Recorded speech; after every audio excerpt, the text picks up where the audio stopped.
Žal danes ni bilo glih tradicionalno, je bilo še malo slabše.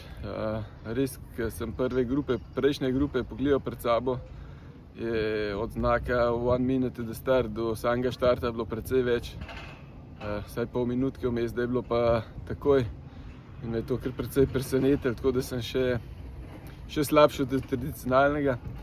Ampak potem sem pa vključil svoj avtopilot, nekaj sem jih dohtel, ampak do brata sem v bistvu že skoraj do prve grupe prišel, ampak potem se je pa to razbil in raztegnil, pa proba samo še potegniti iz tekme čim boljše, kar se da.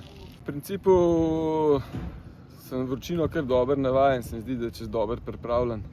Se pa pozna, mislim, ker v bistvu prva skupina ni bila vseeno toliko daleč spredaj, ampak se je pa ta vročina poznala, da nisem mogel vmes po 10-15 minutah narediti 5-minutnega skoka, da bi jih priključil, ker vseeno težko dihaš.